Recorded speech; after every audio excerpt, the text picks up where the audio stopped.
Hello, everyone. Welcome to Courageous Custody, your weekly dose of empowerment and practical guidance. I am Renee Rodriguez, the creator of the Custody Blueprint, a mediator and a parenting coordinator. And I'm Achara Tarfa, a trauma-trained level 3 internal family systems practitioner and co-founder of the Global Trauma Institute.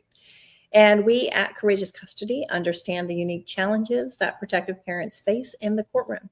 So our mission is to equip you with the strategic thinking and emotional support that you need to navigate this difficult journey with strength and resilience.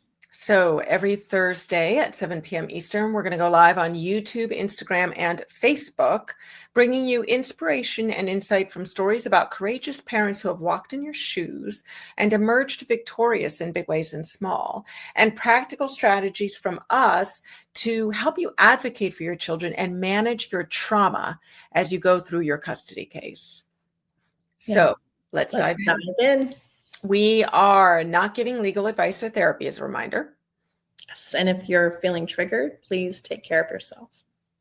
So today's topic is divorcing a narcissist, what to do when the judge is not on your side. I think that there are lots of times that we, walk out, we have protective parents walking out and saying, the judge is always ruling against me. The judge is biased. The judge has been turned against me, or we made a mistake and now the judge doesn't see us in good favor, right? So, the question always becomes, is this something I'm perceiving or is this something that is happening? But I think either way, the tips and the approaches that we're going to talk about today are things that will apply, right? Something that you should be, the types of things that you should be doing. I think last episode you had a hard time talking. In this episode, it's my turn. So look, I mean, the place to start is to consult your attorney. And I know we have people who are pro se, in other words, self-represented, no attorney. And we'll talk a little bit about that. But I think that if you have an attorney, you really want to talk to them about, why, what could be going on. Most of the time, your lawyer is going to know this judge. And certainly everyone in their different jurisdictions, sometimes the judges are on, there's a high rotation. So you are not going to have everyone so familiar with somebody because it's a new judge, right? New judges can be great because depending on where they're coming from, it tells you how to approach them, what their sensibilities might be. But often your lawyer's going to know what is going on with this judge. Why might they be ruling against you? What could be some factors there? But the lawyer might also talk about things that don't have to do with just the judge's sensibilities or personality. Like maybe there was a misunderstanding or some sort of a misinterpretation of facts and law. So you can go over things with your lawyer to make sure that you guys were doing everything right.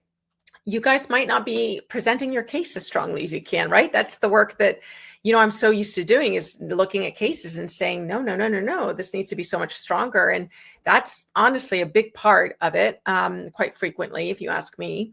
There might also just be legitimate concerns, right? The judge might have valid concerns about your position based on the evidence and the law. That's another thing we're looking at. What is it that you're leaning into that actually the court doesn't care so much about? And so that can start to make them biased as well. If there really is a bias, which is actually, it's rare. I know we go onto the internet and anybody who is going on to domestic violence advocacy sites and that type of thing, there's nothing but stories about bias. And those things absolutely exist, right? But it's actually rare. If you think about all of the judges, the bias is something, a personal bias is something that is rare. Now, I want to pause and I want to say that there are certainly studies that have been shown that there is, you look at the Saunders study, you look at the Myers study, it's clear that there is a bias right now against women, that more things tend to go in favor of, fathers who are pursuing custody. And it's funny because when you go onto the internet, or as my friend calls the interweb, you see a lot of things where you will have people saying, the court has always been this way, the court has always been this way. We won't do a history lesson today, but what they're speaking of is something that was way, way, way back, that kind of went away in the mid 1980s. And where we are at today, if we really fast forward, is that there is a bias against women. So we have to be careful of that. But again, that's a different topic. Now, you also want strategic advice. Your lawyer can certainly give you some advice on the best course of action with this judge, and some of the stuff that they might come up with is negotiation. So I know that, many lawyers want you to settle. They want to save you the money. They want to get you out of the heartache of being in this. For me personally, as a strategist or other things, I think there are cases where you want to settle, and there are cases where you want to go to trial. You want to get the right thing for your kids. So you have to decide which one is better. And then you can also appeal. You can file a motion for reconsideration, asking them to reconsider their decision, and you would be providing new information or new arguments. And then there's the appeal I just mentioned, which you can always appeal the decision to a higher court or appellate judge. But throughout, I think you have to maintain your composure and respect. We do hear stories about protective parents who are kind of like, I wanted to show my anger so that they understand that they're not getting it. But professionalism is key. Even when you disagree with the judge, you have to remain respectful and composed, because outbursts or disrespectful behavior, faces you're making, the tone of your voice, noises you're making, that actually is going to harm your case. Now you really are looking at bias, right? And then there's focus on the facts, presenting your case clearly and concisely. I know we had talked last episode, and we talk very much about how we want to tell our story, but you actually just want to focus on evidence. You want to focus on the law. If you are perceiving bias, you really want to document everything. Get the detailed records of the court proceedings, of the rulings, get the transcripts or recordings, as some courts are starting to do, any evidence presented, because that documentation is going to be essential if you decide to appeal or file a complaint, right? Because you do want to consider your options if bias is truly suspected, and you want to talk to your attorney about it, because you can request recusal, which I do see, from time to time. And that is when you are formally asking the judge to remove themselves from the case due to a conflict of interest or bias. And it's more likely to happen if there's a conflict of interest, but this is serious steps. So you need a lot of strong evidence for that, because nobody wants that to happen in the court system. Or you could file a complaint. You can file a complaint with the Judicial Conduct Commission in your state. And then we can't tell you the name of that commission because it has a different name in every state. But if you Google Judicial Conduct Commission, then you're going to find the organization that will investigate that judge. And that process is separate from your case, and it focuses entirely on the judge's conduct. So those are the approaches that I would take if there's bias in your case, real or perceived. Yeah, these are all really great points. Divorcing a narcissist is already a challenging journey enough to have to deal with bias or a biased judge or any of these things that you're just mentioning. It's just, compounding the difficult journey that, our clients are already facing and our prospective clients are already facing. And I think it's important for us to really notice and understand that there is an emotional toll that takes place. And especially if there's a judgment that comes through that's not in your favor, or it's not in, or maybe only got a little bit of what you wanted. There's a saying in the courtroom that if both parties lose, then everybody wins. That's literally a motto. That's a thing that is spoken and said, and it doesn't feel great to hear, right? And it doesn't feel great to experience. And oftentimes the experience of feeling unheard or judged unfairly in a court can activate parts, particularly the parts of us that are vulnerable and they hold past wounds. And from being unseen or devalued, a person that's experiencing narcissistic abuse has already been dealing with feeling unseen and devalued. And so to have that happen in a place where they're seeking justice is just going to be that double whammy. And oftentimes protective parts can come up that are driven by anger and defensiveness or despair. And so what I'd like to speak to is just to really acknowledge any parts that are reacting to a very real and painful experience by spending time and befriending and hanging out, getting curious, compassionate, so that those parts can't take over fully and cloud judgment, because you need to be able to make clear next steps, right? Whether those next steps are an appeal, whether our next steps are, like you had said, a recusal request, any of those types of things. So, judges do bring their own biases and their own frustrations and their misunderstandings and so forth. They're human beings into the courtroom, to the best of their ability. They're supposed to be impartial. But I think it's important to recognize that no matter what an external bias says, it doesn't define your worth. It doesn't define who you are as a person, who you are as a parent.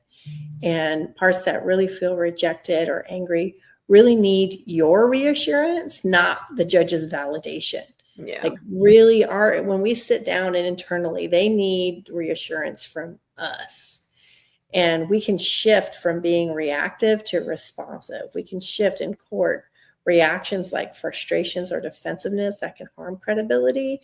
We can shift to responding by taking a moment and checking in and asking, okay, what is it that my anger needs from me right now? What is it that I can do so that I can approach from a position of my best self? We talk about self a lot. And I was just thinking, this court persona we've talked about here on our show, Renee, my best self, how can I present and be calm, clear, and confident and show up as my most grounded and empowered self? As you said, right? Being professional, that's key. Speak clearly, respectfully when faced with unfairness, and focus on presenting those facts and that evidence rather than engaging in an emotional, oftentimes tit for tat, because that narcissist that you're divorcing, they're still going to try to poke the bear even in the courtroom. Yeah. So I think having an expectation of, that is still going to happen. And just because you're in a courtroom, that things aren't going to happen. And there's going to be sort of this protective bubble you're in from the abuse, that's not going to happen. It's still going to feel very much activating. So lean into that self energy and remain steady and centered, and just empower yourself.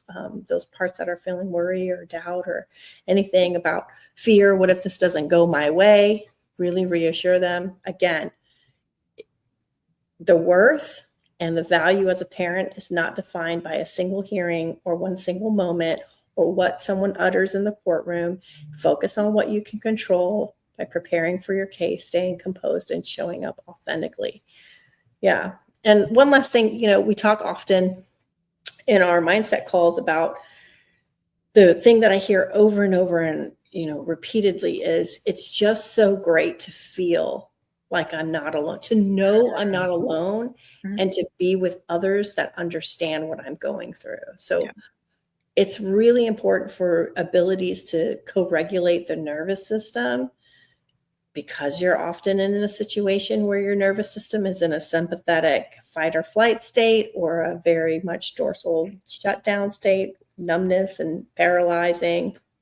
So consider being with someone who's a trauma-trained therapist or coach or an IFS practitioner like myself, and be in safe spaces with community so that you can be in a space of self-leadership and thrive. When you realize you're not alone, you can be in that space of, okay, I do have, when I leave here from this, judgment, or this judge that's biased, or this judge that doesn't like me, I've got a group of people that actually can remind me of who I am, right? And that I'm not, whatever narrative is being presented about me in court. So that's really what I'd like to mention in regards to, and to this topic today. Yeah. Well, and it's a tough topic. Yeah. Feeling that and sensing that. So we hope that we've shared helpful things today. And that's all for this week's episode of Courageous Custody. Before we go, thank you so much for joining us, whether live or on replay. We are always so grateful to have helped in any way that we may have.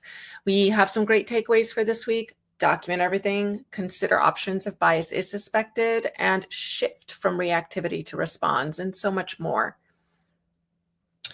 Yeah, approach it all from a space of self-energy. Again, like you said, this topic's really, challenging and difficult, but it is possible to be resilient and brilliant next time. So next week, join us 7 p.m. Eastern here.